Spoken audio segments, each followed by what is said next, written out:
Hi everyone, welcome back to the Western Centurion channel. Today is Saturday the 5th of November, so it's bonfire night. We won't be going anywhere, unfortunately, but I hope that all of you who do go out tonight to see a display, that you have a lovely time and you keep safe. Alright? But yes, this is, I've called it a Fiddle Yard update. But it's just to put you lot out of your misery from my my little teaser video I put up last. Now I decided to split it into two. This one's going to be my current project, and hopefully I'm hoping to get another one done tomorrow, which will be the future projects. But we'll have to see what happens tomorrow. So from this picture, what do these three things have in common then? The little dapple 14XX loco, or class 14. And the little strip of steel and those powerful magnets. Well, as I think most of you have already guessed, it's going to be my attempt at making a power base, like what DCC Concepts have made, but try and make it a lot cheaper as I can. Now the steel is just steel banding that's used for banding up steel, believe it or not, or for banding up any sort of like product that you don't want to move during shipping. And I was lucky enough to get this from a friend who just happens to be a director in an engineering firm across the road from where I work. And I initially started off with this little strip, okay, and this is what I did my trials with. It's just over a foot long. It's 15 mil in width and half a mil in thickness. And I'll show you on this. You see, it will just fit between the rails, but obviously that's no good. The rails are 17 mil apart, and this is 15 mil, so it only gives you a millimetre either side. Guaranteed to get short. So that wasn't any good. So as everything, you put it underneath, same as the power base by DCC Concepts. It will fit underneath quite nicely. And then we come to the magnets. Well, the magnets, this is the one I've got. I hope you can see it. I'll try and make sure it's in focus. Well, this is what's called a neodymium magnet. I hope I pronounced that right. I much prefer the common word, which is a rare earth magnet. Now this is actually 20 millimeters by 6 millimeters by 1.5 millimeters thick. Very small, and you can get them even smaller than this. But the reason I went for this one is because this actually has a 1.6 kilogram pulling power. So that alone is an extremely powerful magnet.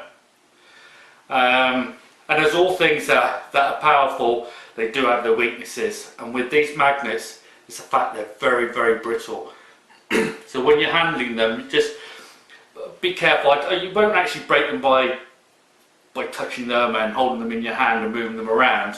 But because they're powerful, they get attracted to anything metallic around them.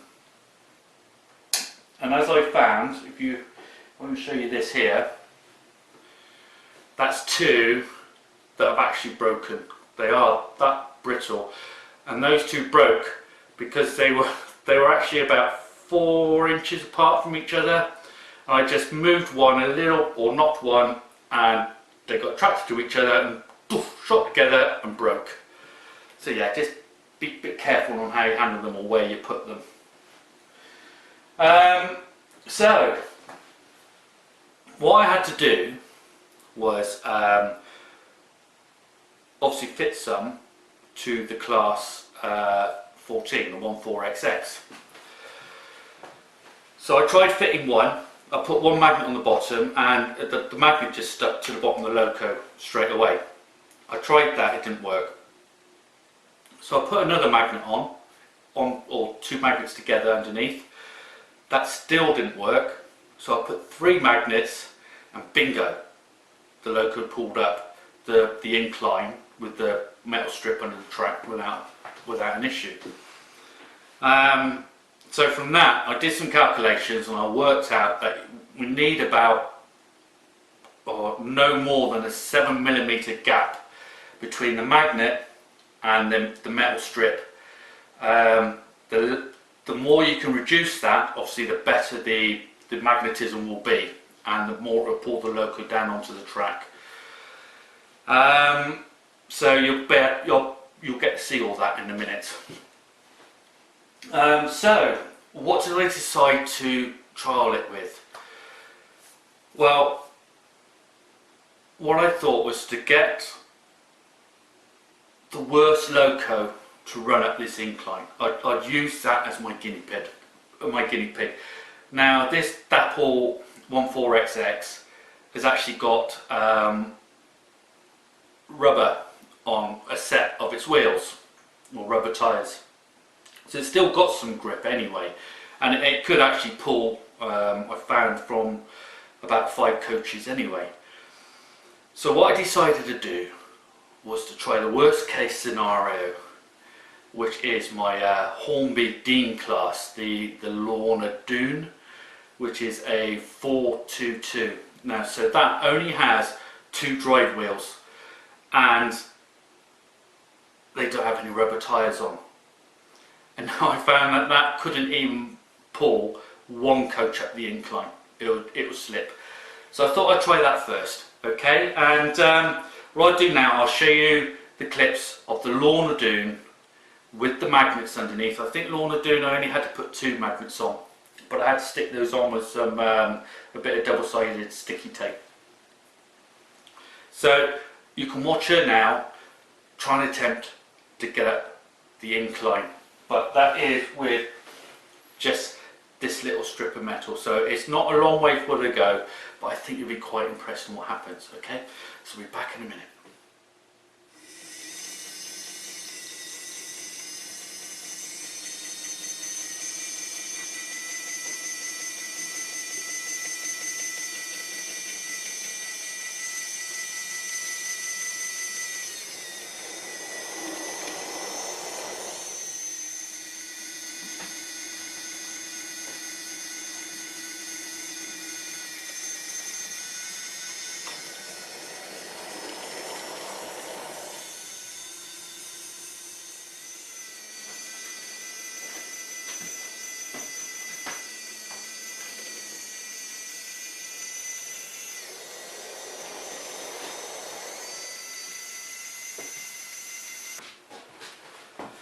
Not bad, hey?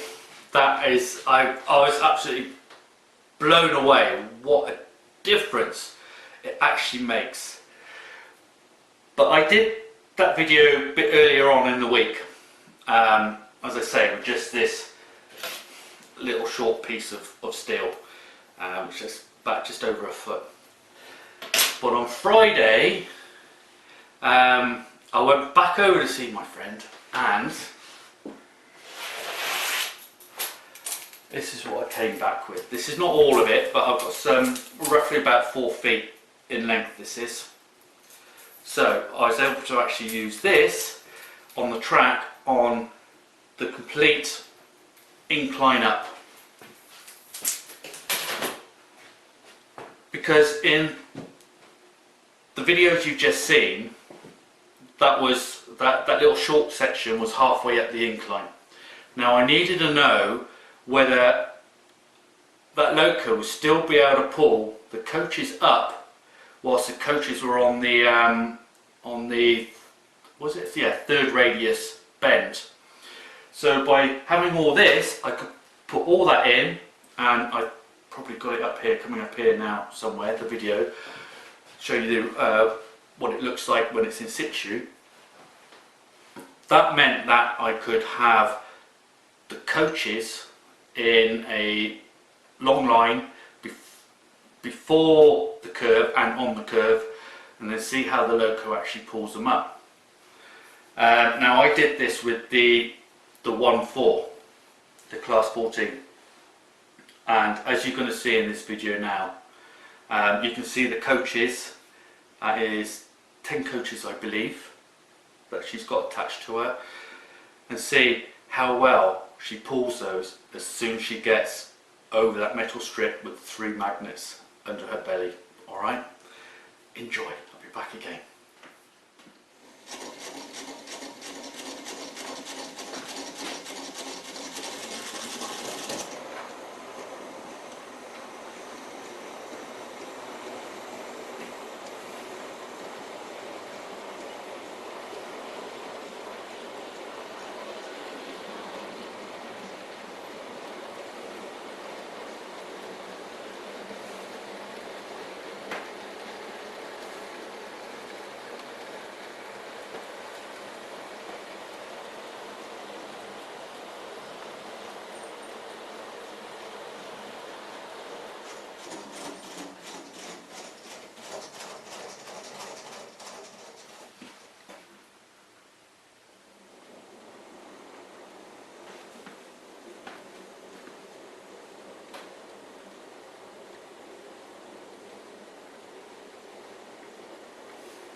Now, wasn't that amazing?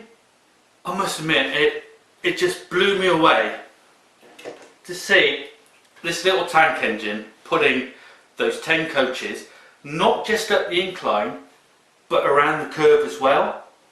That was just, it was mind blowing. I was over the moon, and all that with just 3 little magnets stuck on the bottom and a little strip of steel. Yeah, DCC Concepts really hit it on the nail there when they came up with their idea on how to do this. Is it cheaper to do it this way? Well, the magnets so far for me cost me about £5.60 I think, but that was only because I have Amazon Prime and I wanted next day delivery, so I bought them off Amazon. Now I've seen the magnets a lot cheaper on eBay, but you have to be careful on what you're buying. Really look at the size that you're getting and importantly have a look at what the strength of the magnetism on them. So I say these are 1.6 kilograms. You can get them a lot less than that. You can get them like 0.5 kilograms. So I say with those, then you'll need them a lot closer to the metal under the track. And the curves, what am I going to do with the curves? I'm not sure yet. I'm going to have to play about with those. Maybe I can cut these into smaller strips and just stick them actually underneath the track. Just place them around a bit. That should probably work. Or I can try and cut sections out of here bit by bit and see if I can bend it. But I think the best bit was just cut them into small little sections and stick them under the track. But yeah, so I hope this shows to you that you can actually make your own power-based system. And that basically any metal will work. This is, as I say, this is banding used in industries where you'll actually be able to get some of this from. I was just lucky enough to have a friend who managed to give me some, but if you've got any steel industries next to you, go just pop in and have a chat. They can only say no, can't they? Or they can say yes and see what they're happy to give you. But yeah, so that's it for now. I hope it's inspired you to have a look at maybe creating your own power base for your layout, and and hopefully tomorrow I'll have the next video update on future plans. Alright? Oh, and what I'll do, I'll just leave you a little couple of video clips of Lorna Doone going up that whole length of the incline as well. Okay? So hopefully until next time, you all take care and have a fabulous week. Bye bye.